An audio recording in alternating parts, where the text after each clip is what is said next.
Assalamualaikum warahmatullahi wabarakatuh. Saya Heni Sulistiawati dari kelas MJ 204. Di sini saya akan memberikan penjelasan tentang infografis OJK untuk ujian akhir semester mata kuliah pasar dan lembaga keuangan. Pertama adalah pasar modal. Kinerja pasar modal Indonesia selama tahun 2022 tercatat stabil dan terus menunjukkan kinerja yang positif. Hal ini terlihat dari IHSG dan penghimpunan dana yang terus meningkat, dikarenakan pengawasan dan penegakan hukum yang dilakukan oleh OJK. Jumlah investor pasar modal tersebut mengacu pada jumlah Single Investor Identification atau SID. Sedangkan sepanjang 5 tahun terakhir atau dibandingkan periode 2018 sebanyak 1,62 juta orang, jumlah investor tanah air telah naik lebih dari 5 kali lipat atau 536,42%. Penambahan jumlah investor ini sejalan dengan upaya Bursa Efek Indonesia atau BEI yang gencar memberikan edukasi terkait pasar modal. Salah satunya rutin menggelar sekolah pasar modal. Selain itu, edukasi melalui platform digital seperti YouTube juga terus dilakukan oleh BEI. Kenaikan jumlah investor juga terjadi seiring dengan kemudahan akses dalam membeli dan bertransaksi di pasar modal yang disediakan oleh sejumlah pihak terkait. Dua adalah perbankan. Data OJK pada November 2022, kredit perbankan tumbuh sebesar 11,16% YoY, sedangkan penghimpunan dana pihak ketiga atau DPK tumbuh sebesar 8,78% YoY. Tingkat pertumbuhan kredit dan DPK tersebut telah mencatatkan tingkat pertumbuhan yang melebihi level pra-pandemi COVID-19 dengan indikator resiko perbankan yang terjaga. Perkembangan perbankan yang baik juga tercermin dari kondisi likuiditas yang sampel tercermin dari rasio ALNCD dan ALDPK masing-masing sebesar 134,97% dan 30,42%. Rasio likuiditas tersebut masih jauh di atas threshold, walaupun lebih rendah dari periode tahun lalu karena akselerasi penyaluran kredit dan kebijakan kenaikan rasio GWM. Permodalan bank juga tergolong kuat dan diyakini mampu menyerap resiko yang dihadapi dengan CAR sebesar 25,49%.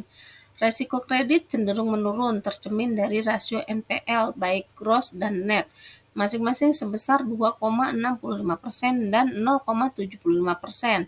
Sementara itu, loan at risk sebesar 15,12%. Penurunan resiko kredit tersebut antara lain disebabkan membaiknya kualitas kredit yang direstrukturisasi dampak COVID-19.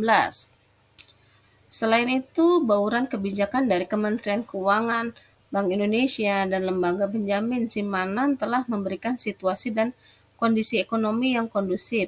Kebijakan tersebut dinilai mampu mengatasi tantangan yang cukup besar selama tahun 2022, antara lain dampak pandemi COVID-19, tuntutan masyarakat terhadap produk dan layanan perbankan, global supply chain distribution, kenaikan suku bunga global, serta capital outflow. Dalam rangka menjaga stabilitas sistem keuangan dan pertumbuhan ekonomi yang berkelanjutan, kebijakan perbankan ke depan antara lain diarahkan pada penguatan pengaturan dan pengawasan perbankan, serta pengembangan industri perbankan yang sehat, efisien, dan berintegrasi. Dalam rangka menjaga stabilitas sistem keuangan dan pertumbuhan ekonomi yang berkelanjutan, kebijakan perbankan ke depan antara lain diarahkan pada penguatan pengaturan dan pengawasan perbankan serta pengembangan industri perbankan yang sehat, efisien, dan berintegritas. Konsolidasi BPD dilakukan melalui pembentukan kelompok usaha bank atau KUB terintegrasi, yaitu dengan bank berskala besar sebagai bank induk yang dapat memenuhi kebutuhan likuiditas dan permodalan, serta tercipta sinergi dalam perluasan produk dan layanan perbankan, penguatan tata kelola dan infrastruktur, teknologi dan SDM, peningkatan customer base. Industri keuangan non-bank. Industri keuangan non-bank adalah lembaga yang menyelenggarakan aktivitas keuangan berupa penghimpunan dana dari masyarakat, lalu menyalurkannya untuk kegiatan investasi di perusahaan serta menerbitkan surat berharga.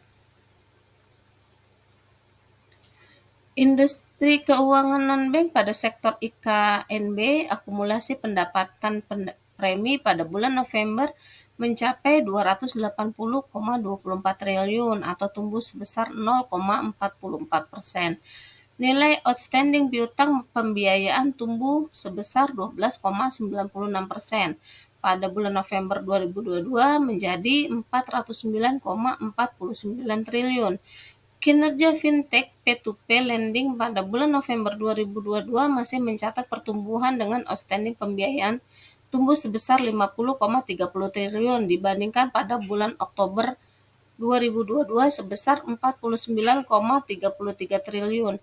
Namun demikian, OJK mencermati tren kenaikan resiko kredit dan penurunan kinerja di beberapa fintech P2P lending.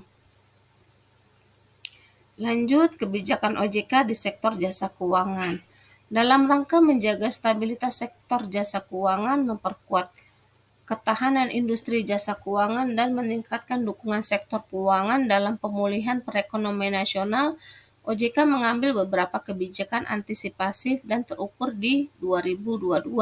Kebijakan tersebut meliputi area kunci yang terdiri dari mitigasi peningkatan risiko eksternal terhadap stabilitas sektor jasa keuangan, kebijakan mendukung pemulihan perekonomian nasional, penguatan infrastruktur sektor jasa keuangan, penguatan pengawasan serta integritas pasar dan sektor keuangan, peningkatan literasi dan inklusi keuangan serta penguatan perlindungan konsumen. Upaya penegakan hukum, peningkatan governance di sektor keuangan, dukungan terhadap inovasi keuangan digital. Program edukasi dan perlindungan konsumen pada tahun 2022.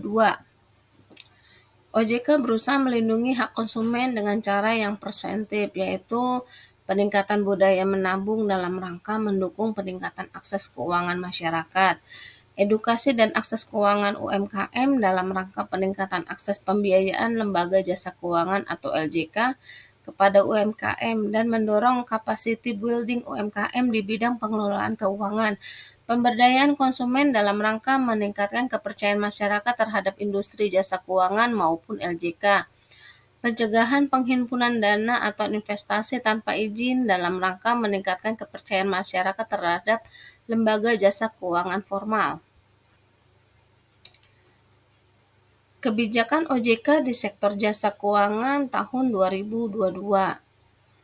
Kebijakannya adalah OJK melakukan pengawasan dan membina berdasarkan kebijakan yang sudah disusun. Masalah perizinan sekuitas, izin perusahaan yang mau IPO, yang melindungi para investor yang akan berinvestasi. Pengawasan OJK ada di sektor perbankan, pasar modal, IKNB, dalam investasi pasar modal. Pengelolaan pasar modal terkenal dengan nama Bursa Efek Indonesia atau BEI atau yang lebih dikenal dengan IDX, Indonesia Stock Exchange. Penjamin investor dalam jual beli saham ditangani oleh KPEI atau Clearing Penjamin Efek Indonesia. KPEI adalah lembaga yang memfasilitasi pertemuan antara investor dengan perusahaan sekuritas, menyimpan dan menyelesaikan investasi di pasar modal serta membelikan KTP investor disebut Single Investor Identification atau SID, akan ditangani oleh KSEI, Indonesia Central Securities Depository. Ketiga lembaga tersebut, KPEI, SID, dan KSEI disebut sebagai Self-Regulation Organization atau SRO.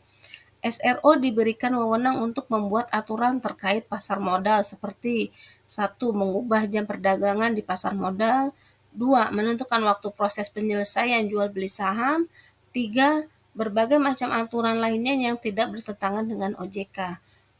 Struktur pasar modal dalam jual beli saham harus membeli lewat perusahaan sekuritas karena investor tidak bisa membeli saham secara langsung dan harus melalui perantara, yaitu perusahaan sekuritas yang sudah ditunjuk dan mendapat lisensi oleh OJK. Dana investor akan disimpan oleh bank kustodian karena bank kustodian terpisah dari perusahaan sekuritas. Jika perusahaan sekuritas mengalami kebangkrutan atau sudah tidak bisa beroperasi lagi, maka dana investor tidak akan hilang atau aman tersimpan di bank kustodian. Produk yang dijual belikan di pasar modal meliputi saham, obligasi, reksadana, dan lain-lain. Pengawasan pasar modal dilakukan oleh OJK yang bernaung di Dinas Perdagangan.